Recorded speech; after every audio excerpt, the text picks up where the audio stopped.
अस्सलाम वालेकुम जी। क्या हाल चाल है? ठीक ठाक हैं? कैसे हैं आप सब लोग?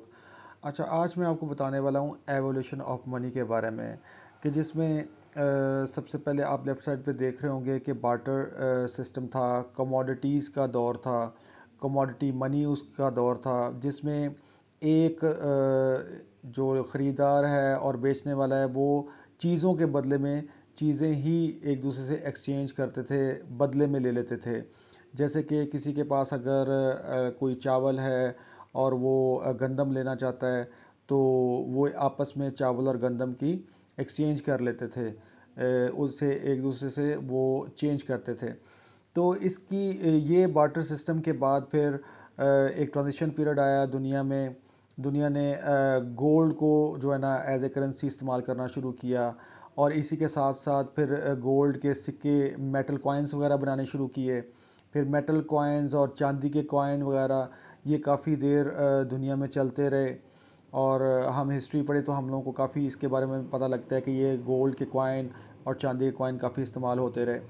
इसके बाद फिर ट्रांजिशन पीरियड आया एक, जिसमें कॉइन्स के बाद पेपर मनी को राइज करने के लिए दुनिया ने सोचा कि अपने अपने मुल्क की एक करेंसी होनी चाहिए, उसकी वैल्यू होनी चाहिए।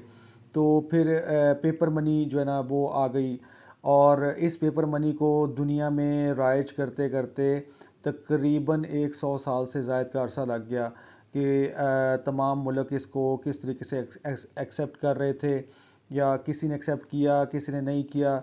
इसी तरह इसको पूरी दुनिया में लॉन्च होते होते, इसको राइज होते होते 100 साल से ज़्यादा का अरसा लगा। इसके बाद फिर हमारे पास हम ये हमारी होश की बात है कि प्लास्टिक कार्ड्स वगैरह आ गए, डेबिट कार्ड, क्रेडिट कार्ड, और कार्ड के ज़रिए से हम एटीएम मशीन्स के ऊपर विड्रॉ लेने शुरू हो गए।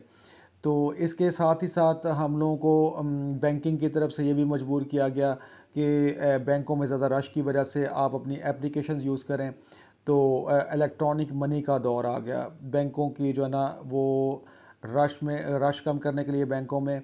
तो उन्होंने ऐप्स को जो है ना मुतारफ़ करवाया, ताकि लोग अपने इजी माहौल में अपने घर पे रह के या ऑफिस में रह के इन एक दूसरे को मनी ट्रांसफ़र कर सकें या उधर से रिसीव कर सकें। तो ये इलेक्ट्रॉनिक मनी का दौर आ गया। अब फ़ौरन इसके बाद अब ऐसा एक दौर आया जो क्रिप्टो करेंसी, डिजिटल करेंसी का एक दौर आ गया हुआ है, कि जिसमें अब इन तमाम पिछली चीज़ों जितने भी ये बार्टर सिस्टम था, या कॉइन्स, मेटल कॉइन्स थे, पेपर मनी था, या प्लास्टिक कार्ड्स का दौर गुजरा, और इलेक्ट्रॉनिक मनी का आजकल दौर चल रहा है।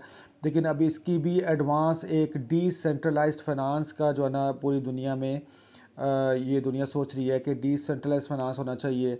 हर इंसान के अपने मोबाइल में एक वैलेट हो, और उसी के पास ही उसकी करेंसी मौजूद हो, कोई थर्ड पार्टी इन्वॉल्व ना हो। तो अब ये इंडस्ट्री ने बहुत ज़्यादा बूस्ट लिया है पिछले 15 साल में। 2008 में बिटकॉइन लॉन्च हुआ था, तो उस वक़्त इसकी कीमत बहुत कम थी, ये मदर कॉइन था। अब 15-16 साल के बाद इस वक्त तक तकरीबन 27,000 के करीब जो है ना वो क्रिप्टो करेंसीज पूरी दुनिया में लॉन्च हो चुकी हैं, जिसमें रियल कॉइन्स जो हैं वो कम हैं, बाकी टोकन्स के तौर पे काम करते हैं जो दूसरे की ब्लॉकचेन यूज़ करते हैं। खैर, ये तो एक बड़ी टेक्निकल सी बात हो जाएगी। तो मैं बता रहा था एवोल्यूशन ऑफ मनी के बारे में। तो इस तरीके से दुनिया में ये मनी को एक चीज़ से दूसरी चीज़ में इस तरह ट्रांसफॉर्मेशन की गई, बार्टर सिस्टम से फिर गोल्ड में, मेटल कॉइन्स में, फिर पेपर मनी में, फिर प्लास्टिक कार्ड्स, फिर इलेक्ट्रॉनिक मनी, और अब आगे डिजिटल करेंसी में।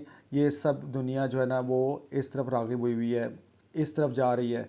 तो इसलिए अब आप लोगों को यही मशवरा देना था कि जिस तरीके से दुनिया चल रही है, और इसी तरीके से जो जो इसमें अडॉप्शन करेगा, जो जो अब डिजिटल करेंसी में आ जाएगा, वो ज़्यादा बेहतर रहेगा। क्योंकि एवोल्यूशन ऑफ मनी का पूरी हिस्ट्री देखी जाए तो सबसे ज़्यादा अरसा ये पेपर मनी में लगा इसको लॉन्च करने में, जिसमें मैंने बताया कि 100 साल लग गए थे। तो लेकिन फिर भी पूरी दुनिया के जो गवर्नमेंट्स थी उन्होंने फैसिलिटेट किया लोगों को, या डेलिबरेटली भी कई जगह पे जो है ना लोगों को करवाया, ज़बरदस्ती भी पेपर मनी राइज करवाई।